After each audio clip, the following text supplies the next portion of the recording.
Morning student, आज हम history का थर्ड लेसन देखने जा रहे हैं। Effects of the British rule, ये हमारा थर्ड लेसन है। In this chapter we are going to study the effects of British rule over India. यानी इस लेसन में हम क्या करने वाले हैं, जब ब्रिटिश गवर्नमेंट हम पर रूल्स कर रहे थे तब इस रूल की वजह से इंडिया पर कौन कौन से इफेक्ट हो गए हैं, इसका स्टडी हम इस लेसन में करने वाले हैं। Establishment of East India company, यानी कि ईस्ट इंडिया कंपनी उन्होंने इस्टेब्लिश की, यानी इस्टेब्लिश करना यानी निर्माण करना। We have seen that due to the geographical discoveries the European power reach the Indian coast, यानी कि जब जोग्राफिकल डिस्कवरीज हो गई है इसी वजह से जो यूरोपियन कंट्रीज है वो इंडिया के कोस्ट को आई है, इधर आकर पहुंच गई है। All the European, including Portuguese, Dutch, French and British, entered the race for capturing the Indian market। और जो यूरोपियन कंट्रीज़ है उसमें बहुत सारे कंट्रीज़ का इंक्लूड हुआ है, तो उसमें डच है, फ्रेंच है, ब्रिटिश है, ये सब उनमें रेस लगी है कि इंडियन में मार्केट कैप्चर करना, ज़्यादा मार्केट कैप्चर करना, ये उनकी कंपटीशन है। When the British came to India for trade purpose, the Portuguese had already settled here and gave a better residence। यानी कि जब ब्रिटिश इंडिया में ट्रेडिंग के पर्पज़ से आए थे तब ऑलरेडी पोर्तुगीज़ इधर सेटल हो गए थे, पूरी तरह से इधर रेसिडेंट कर रहे थे, यानी कि वो बहुत पहले आए हैं Portuguese. Later friendly relation develop between them, और पोर्तुगीज़ और ब्रिटिश इनमें फ्रेंडली रिलेशन हो गया है, और इसी फ्रेंडली रिलेशन का ब्रिटिश ने क्या किया, इन एडवांटेजेस ले लिया है। But to establish the domination over India the British had face opposition for French, Dutch and local ruler. और जब वो क्या कर रहे थे, इंडिया में कॉलोनीज़ बना रहे थे, जो अदर कंट्रीज़ है फ्रेंच, डच और ब्रिटिश, तो उन्होंने क्या किया था, अपोजिशन किया था, और लोकल रूलर ने भी क्या किया था, अपोजिशन किया था। The British and the Marathas. Mumbai was the main centre of British in western India, यानी मुंबई एक ब्रिटिश का मेन सेंटर है, हेड ऑफिस आई थिंक हम कह सकते हैं। तो Mumbai is the main centre of British in western India, यानी कि जो वेस्टर्न इंडिया है, वेस्टर्न साइड है, उस साइड का मुंबई एक मेन सेंटर है। They were trying to acquire the near by territories but the Maratha had strong hold over it, यानी कि वो मुंबई के जो सराउंडिंग में जो एरिया है वो एरिया कैप्चर करना चाहते हैं, लेकिन उधर मराठा एक बहुत ही स्ट्रॉन्ग पावर गवर्नमेंट कर रही है, इसकी वजह से उनको प्रॉब्लम आ रहा है।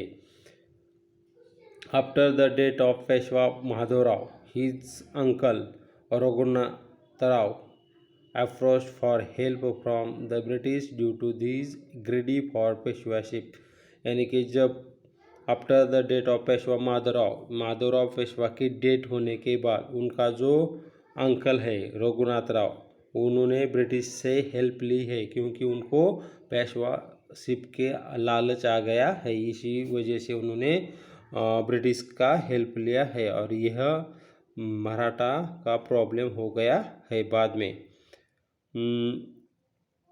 This lead to the entrance of the British in Maratha politics, और इसी वजह से ब्रिटिश का मराठा पावर में, मराठा पॉलिटिक्स में एंट्रेंस हो गया है। During 1774 to 1883 wars were fought between the Marathas and the British, यानी 1774 टू 1880 ये जो पीरियड है उसमें 3 टाइम उन्होंने फाइट किया है, मराठा और ब्रिटिश, और तीनों देखो। During the first war the Marathas unitedly faced the British and hence proved superior, यानी कि जो फर्स्ट वॉर हुआ था उसमें वो अच्छी फाइट की है, और उसे उन्होंने दिखा दिया कि हम सुपीरियर है। In 1782 with the treaty of Salbai the first Anglo Maratha war came to an end, और जो फर्स्ट एंग्लो मराठा जो एंग्लो मराठा वॉर है, ब्रिटिश एंग्लो मराठा, और ये जो इधर 1782 में जो एक ट्रेडी हो गई थी, यानी तह साल बाई उसको कहते हैं, इसकी वजह से वो फर्स्ट वॉर ख़त्म हुआ है। बाद में देखो सब्सिडरी अलायंस, ये सब्सिडरी अलायंस क्या है हम देखते हैं। देखो in 1798 lord Wellesley arrived in India as governor general, यानी 1798 को क्या हुआ था, लॉर्ड वेलेस्ली गवर्नर जनरल ये पोस्ट लेके इंडिया में उनका ट्रांसफ़र हो गया है। His objective was to establish the British dominion all over India, और उसका ऑब्जेक्टिव क्या है कि पूरे इंडिया पर कब्जा लेना, ये उसका ऑब्जेक्टिव है। For this he signed the subsidiary alliance with many Indian rulers, और इसी वजह से उन्होंने जो इंडियन रूलर्स है उसके साथ उन्होंने अलायंस कर दिया, यानी कि फ्रेंडशिप का उन्होंने हाथ बढ़ाया। According to this alliance, the Indian ruler were assured of British military help, और उस अलायंस का ऑब्जेक्टिव क्या है और उसका पर्पज़ क्या था, तो जो ब्रिटिश इंडियन रूलर्स है उनको ब्रिटिश की मिलिट्री की अगर हेल्प चाहे तो वो दे सकते हैं, उसके बदले उसको कुछ रेवेन्यू देना पड़ेगा, यानी कि आपको आपके दरबार में ब्रिटिश का आर्मी आप यहाँ से आप क्या कर सकते रख सकते हो। There were some term laid on them, और इसके लिए कुछ टर्म और कंडीशन थी। The Indian rulers have to maintain British army in their court and have to pay cash for part of their territory of the company for the maintenance, और Maratha ruler को क्या करना पड़ेगा, अब ब्रिटिश की army उनके court में रखनी पड़ेगी और उसके बदले उनको कैश और रेवेन्यू देना पड़ेगा, क्योंकि कंपनी का मेंटेनेंस के लिए।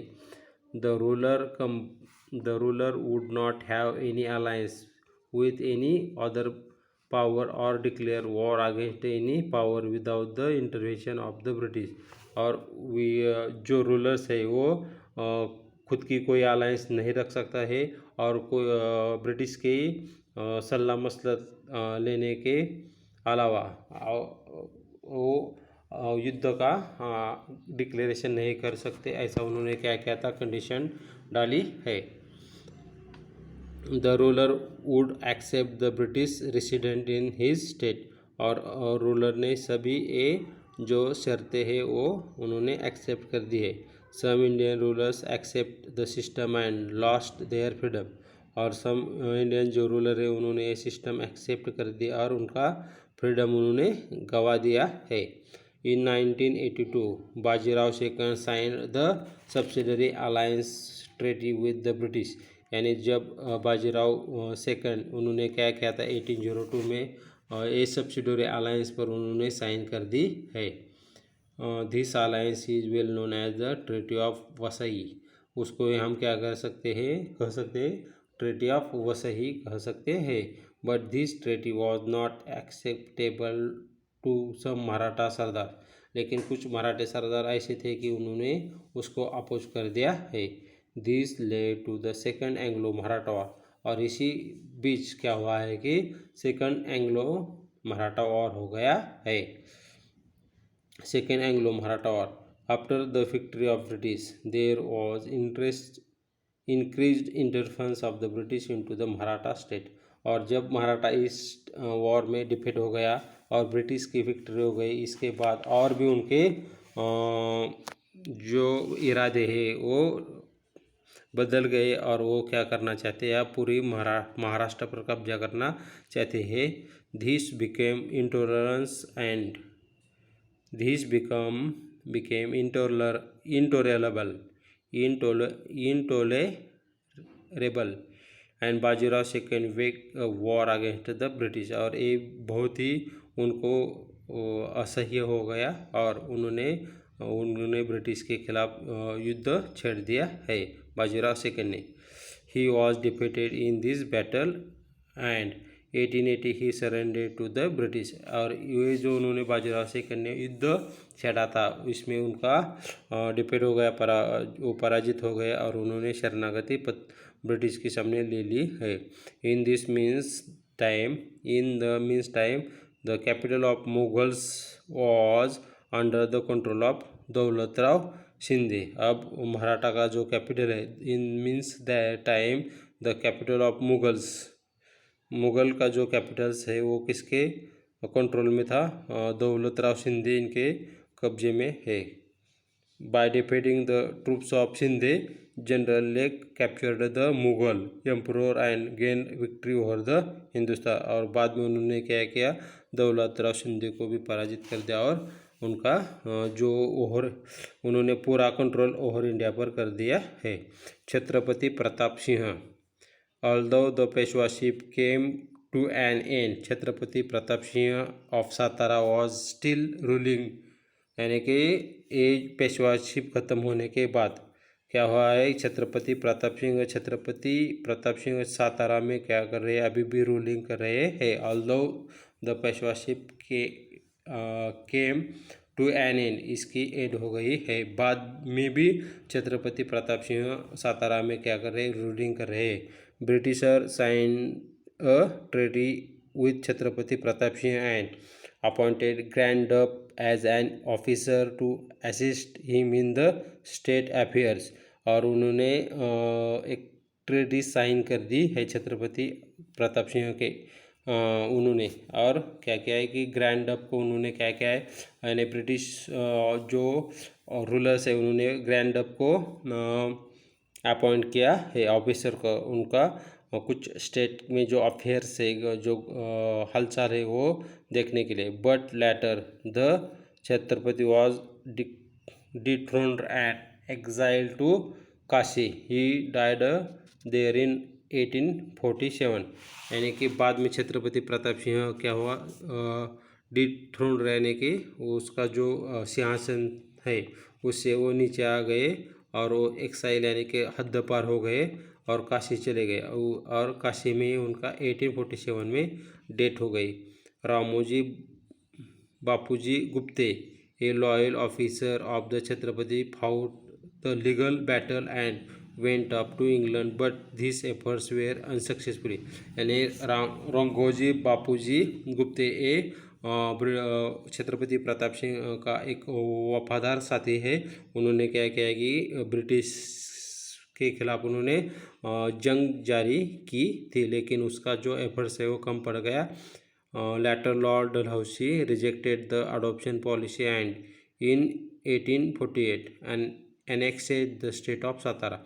और बाद में जो लॉर्ड डलहौसी आया उन्होंने अडॉप्शन पॉलिसी का उन्होंने रिजेक्ट कर दी, यानी कि दत्तक वारसा कोई नहीं चलेगा, ऐसा उन्होंने रिजेक्ट कर दी। और उसके बाद देखो, अब डू यू नो छत्रपति, देखो Chhatrapati Pratap Singh made provision of water to the city by building a water tank on the back side of the Yavateshwar temple and Mahadara in Satara. यानी कि छत्रपति प्रताप सिंह उन्होंने क्या किया था? वाटर की प्रोविज़न की दी और उनके सिटी में उन्होंने वाटर टैंक भी बिल्ट किए हैं, जहाँ कि उन्होंने बताया है कि Yavateshwar temple and Mahadara in Satara. Roads were built in the cities, और रोड्स भी उन्होंने क्या किए? बिल्ट किए। Trees were planted on the both side of the road, और उसी ट्रीज भी उन्होंने क्या किए? लगवाए है दोनों साइड को। Schools were built for boys and girls for teaching Sanskrit, Marathi and English, और उन्होंने स्कूल भी रीओपन कर दिए है और स्कूल भी ओपन कर दिए है और संस्कृत, मराठी और इंग्लिश ये उधर टीचिंग होता है। Printing press was set up and many useful books were published in 1827, यानी कि प्रिंटिंग प्रेस भी उन्होंने बनाई है और वहाँ से बहुत सारे बुक्स भी पब्लिश होते हैं।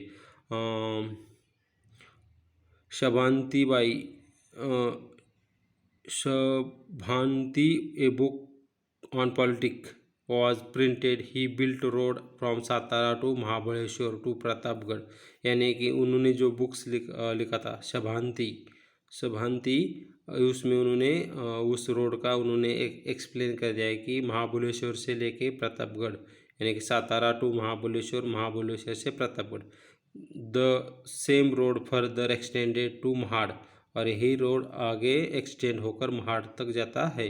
Chhatrapati Pratap Singh use to write personal daily diary, और वो अपनी वो पर्सनल डेली डायरी भी लिखते थे। जो अगला वीडियो है, अगला जो पार्ट है वो अगले वीडियो में देखेंगे। तब तक रुक जाते, थैंक यू।